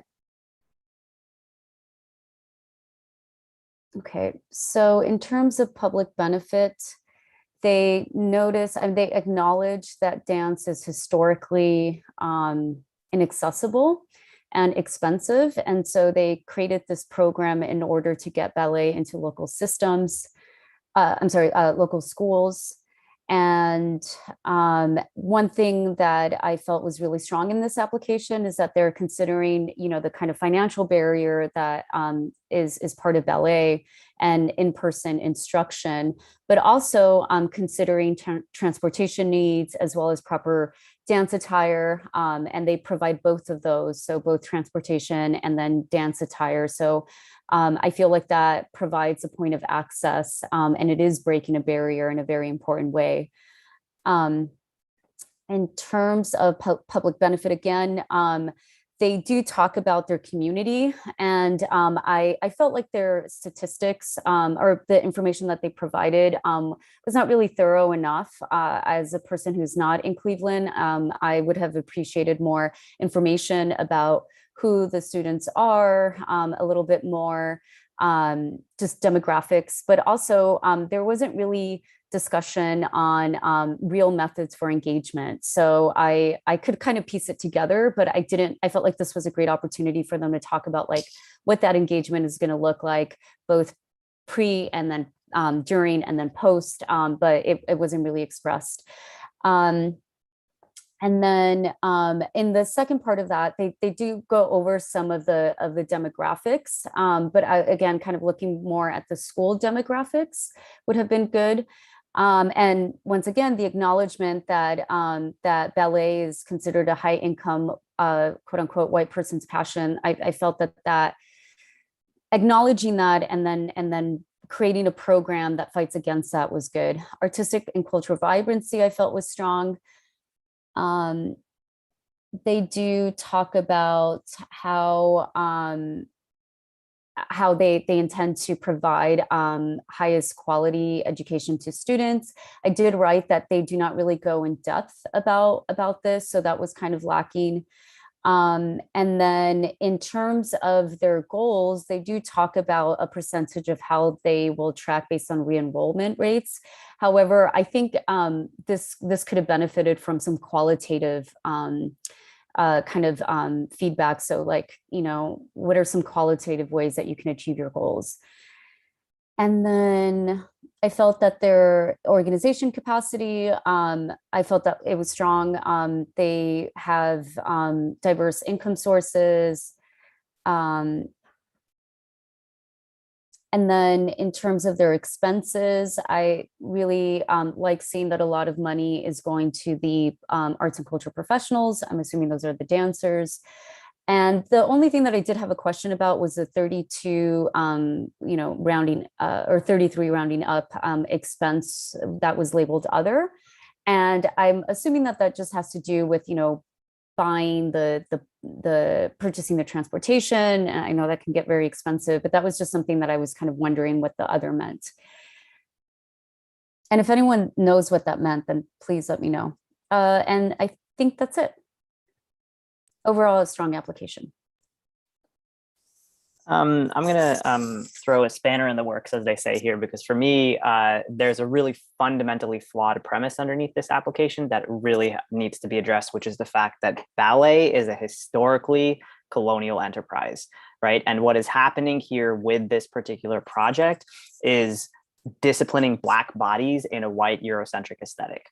So with that being said, right, it's really important to try and understand what that actually means, right? Some of the language that was in this application were things that were such as the reification of dance as only classical dance, not even to consider like it being Western classical dance or anything to that effect. So the language was really sort of betraying this particular notion of sort of like a ballet as a sort of like whiteness, blank slate kind of Eurocentric kind of like aesthetic that can just be offered onto anybody and anybody can learn how to do it. And everybody should learn how to do it because ballet is great, right? Which it may well be. However, it's really important, I think, to understand how we are going to deconstruct the fact and reckon with the sort of colonial enterprising nature of ballet, right? As a particular form, right? Most of the teaching artists that were showed in the support materials were individuals who were white or white passing, who were coming from that particular sort of background, which presents its own kind of thing. The other question that I have is, were the communities and the schools consulted about what type of form of dance they would be interested in having their students learn? It doesn't seem in the application anyway that that was a part of the process or is continuing to be.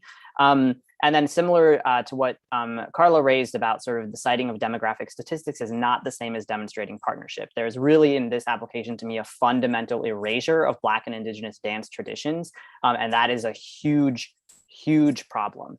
Of course, many of the other things I think are I agree with the sort of realistic budget and matching and these kinds of things, as well as that question around the sort of like 30K and change of what was happening with that.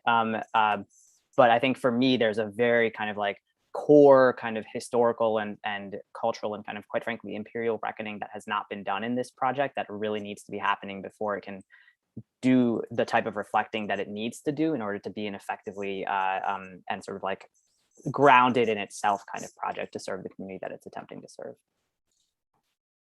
Before we move on, sorry, Asif, can you just tie this into how it connects to the funding criteria? I think your comments are really helpful and important And I'd like you to just connect them back to what, the structure that we've been doing this Sure. a little Yeah, bit. Thank you so much. Yeah, no problem. So I think in terms of the public benefit specifically, so the power sharing element, I think here again in the first criteria under public benefit, an example of how that could be done in this project is to have had consultations with communities to understand what types of dance forms are are relevant to that particular community and what would be the appropriate ways of kind of teaching them and demonstrating them. And then similarly, again, under public benefit, this is the area where it really fell down the most for me, is this question of building and strengthening meaningful relationships with an active engagement among its community, including BIPOC folks. So again, there, the citation of demographic statistics is not the same thing as demonstrating community partnerships. That's also something that's articulated under artistic and cultural vibrancy, developing partnerships based on principles of mutuality, co-creation, and collaboration. It seems as if this particular proposal was kind of somebody having an idea, let's teach dance to inner city kids, right? And then they just kind of went and did it without actually having any kind of engaged conversations with the communities that were there. And so that's what I mean when I'm talking about recognizing this colonial history of ballet that doesn't seem to have kind of been at the core of understanding how this project could have moved forward in a way that wouldn't be perpetuating some of those problematics.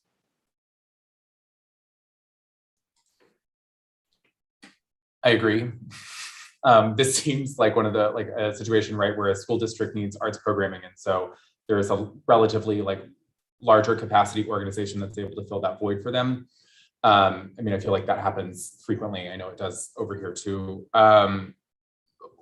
Yes, they're creating more access to a particular art form as far as public benefit goes, and the organization understands the inequity of it.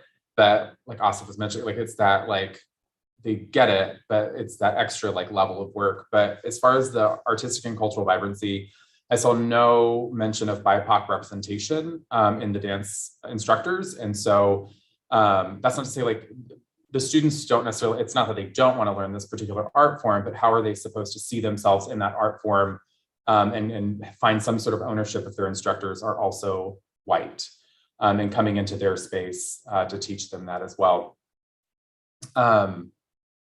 Overall, they have, as far as financial support, yes, they have the financial support, but I just thought it was sort of just a good application overall when it came to sort of creating that particular artistic service, I suppose. Yeah, and I'll just circle back. I really appreciate Asif, did I say it correctly? Okay. Your feedback and bringing up these things that are, challenging to talk about, but they're important. And so I really appreciate it. And I think one thing that I had noted was kind of when we're thinking about engagement, it's not just about the organization and them considering what they're doing internally, but also what's happening externally. And I think bringing up the fact that at least there's no mention. It doesn't mean that it's not happening, but there's no mention of how they are getting feedback from their community, getting feedback from the school. Even one of the comments that they say in when they talk about it being free, coming to that conclusion, it says something, the decision was made by school leadership among the school district. So that's good. I mean, they understand that, the students, but I'm also wondering about parent feedback, how did they kind of get to that conclusion and what type of involvement is there with the parents, the students? And I do see effort though. I will give them that. I see effort in, again, transportation as someone who organizes these sorts of things, having transportation, having, being able to wear the clothes, those are real barriers that happen. So providing that I think is good, but I agree that there could have been more mention about other efforts that they either intend to take or are undertaking.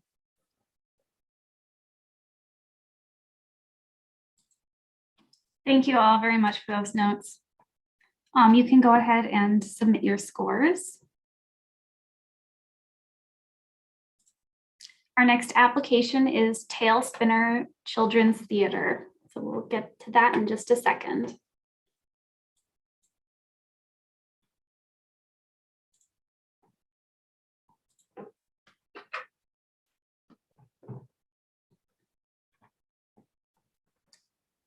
Talespinner Children's Theater's mission is to develop and produce highly imaginative, original, interactive, professional works for children that also stimulate growth in its artists.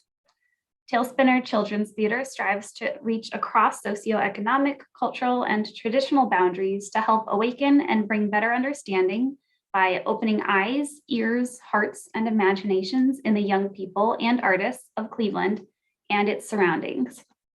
Founded in 2011 as Cleveland's only theater dedicated to entertaining children with professional actors and theater artists, TCT has grown to a 4-show season, an ongoing outreach tour, and educational offerings, plus a commitment to inclusion on its stage and in the audience. All 27 productions have been specially commissioned world premieres by Cleveland area playwrights. Their project title is Holiday Show of 2022, and they are requesting $12,447. The lead reader is Asif Majid. Thanks very much, Julia. So yeah, just taking this across the board with for public benefit all the way through. This was sort of like strong or good to sort of like mid-range good, I think, for me, kind of across the board in all of these, and I'll explain why in a jiff. So taking it down. So this project, as Julia mentioned, is about trying to produce one show in the 2022-23 holiday season slot, and it's around this world premiere concept of drawing on stories from around the world, which is quite exciting, actually. This idea that there's 27 of all of their productions essentially of the history have been new shows that have been developed around specific kind of stories from various places around the world. From public benefit here, I appreciate the pay what you choose nights. I think that's always a good kind of way to get folks in to watching theater. Connections to different community centers in the past, including the Lake Erie Native American Council, the Jerboygas Center, Rosemary Centers, et cetera, demonstrates to me a history of partnership and connection to particular communities. The Exceptional Inclusion Program as well shows that they're focusing on access to folks who might not otherwise be able to engage in theater, and the broad kind of international and global approach, while at the same time emphasizing local performers and Cleveland-based artists, all were pluses for me.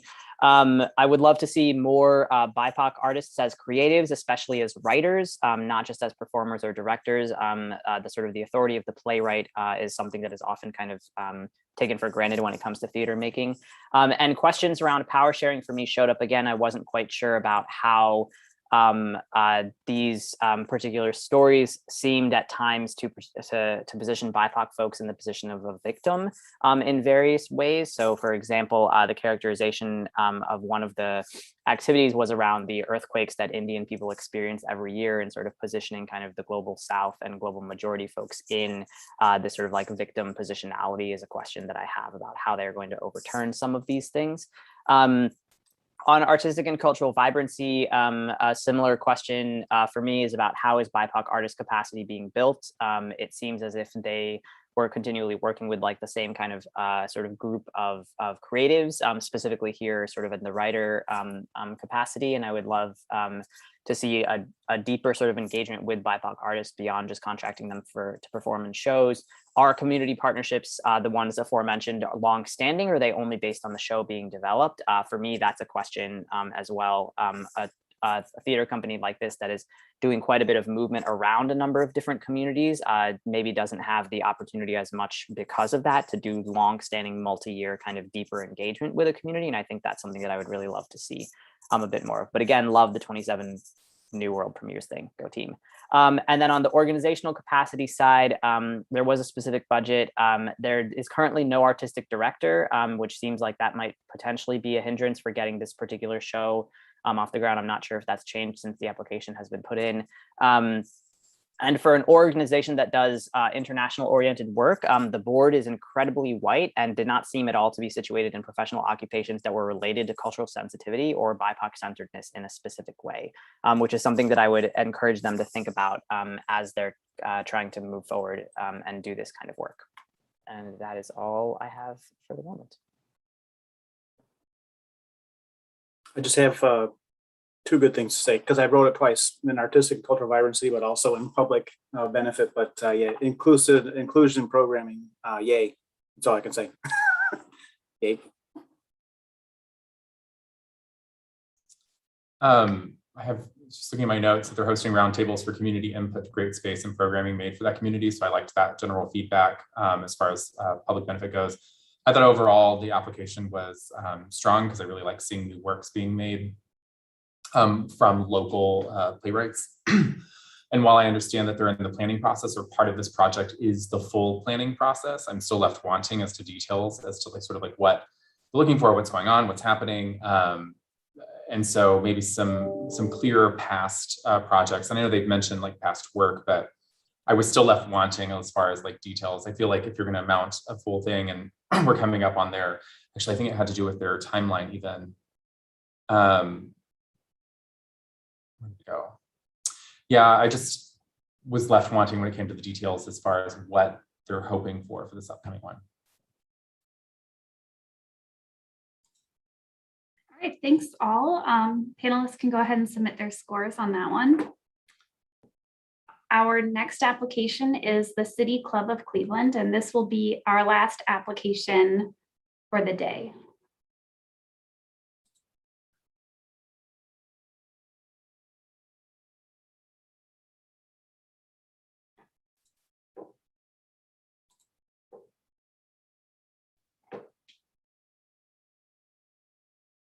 So the City Club of Cleveland, the mission of the City Club is to create conversations of consequence that help democracy thrive. The City Club of Cleveland was founded in 1912. The founders envisioned a social club with a civic purpose, where strong differences of opinion would converge to produce solutions to complex problems. Every speaker, more than 7,000 in total, from sitting presidents to community activists, have answered unfiltered, unrehearsed questions directly from the audience. The City Club believes in free expression and open dialogue and is nonpartisan. They produce more than 100 programs every year, and since March 13th, 2020, 100% of their forums have been virtual and free.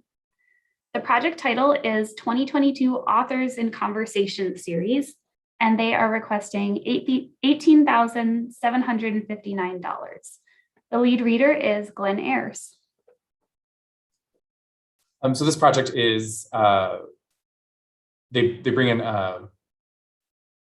authors of nonfiction, writers of nonfiction to come in because they are not necessarily given a platform in the same way that some fiction writers are.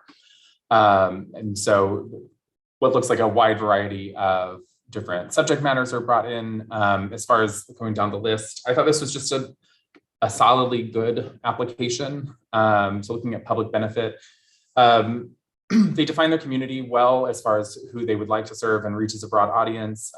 They curate a wide variety of authors to be part of the project. So I'm curious as to who was making those decisions as who bringing them in, and if I missed that, please let me know. The org states that almost 50% of authors are women or BIPOC authors. But I'm curious as to the intersectionality of their authors, specifically of the women authors, how many are women of color? Even that figure of almost 50%, you can just tell me the actual percentage. I think that rounding makes me think that you've rounded, and I'm curious as to how much that rounding goes. Artistic and cultural vibrancy. It is great that the authors are brought from all around for these events and providing unique experiences for the local population. I think if you can't, for me, it's always really important to look at your sort of local sphere first, but if there is something that really can bring that really great benefit to the local community, it's great to have someone come in for that. How is the project igniting and developing local writers though, if you are going to be bringing people from outside? It's great to see all the partnerships with other organizations to address gaps in community outreach from the applicant organization. Organizational capacity, this is something that they've done for a long time, so I have a high confidence in the executability of the project. What did strike me, and I get it that it's their choice as an organization, but I'm curious is why they have a policy of not paying their speakers. So they just have a policy of no speaker fees. Do they find that this discourages some speakers from participating? Does this policy have an adverse outcome on the participation of BIPOC authors or speakers? And so I think I would like to see their justification behind why they don't want to pay them, or is what sort of created that particular culture in the organization. Since the events are ticketed, which is totally fine, how are they addressing costs as a barrier of entry for their participants? So those were all my general notes. Yeah, Glenn, there was a little bit of chatter about most events are ticketed, a third of them are free, and then there was some other discounts that were peppered in there that I think may have addressed some of that stuff. And I found the comment, there was one in public benefit area that just reach into neighborhoods and cultural circles to invite people means, or how. That's what I just need to back that up a little bit, will be somewhat helpful. And yeah, one of the submasks is a little bit lengthy, but again, though, for myself, similar to Glenn, it was just strong throughout. Yeah, I don't have any additional comments. I agree with both Jeff and Glenn. Strong throughout. All right, thank you. Panelists, you can go ahead and submit your scores on that one. So that was our last review of the day. So thank you. Are there any information correction forms that we need to share with the group? Nope. Great. To our panelists, thank you so much for your thoughtful comments and participation today and tomorrow. We really appreciate it. To our listeners, our next session of the project support panel will begin tomorrow at 9:30 a.m. with the organization America Scores Cleveland. That's where we're picking up with our morning panelists. And so with that, we can go ahead and end the live stream, and we'll keep our 4 panelists on just to check in on protocols for tomorrow. So thanks, everyone.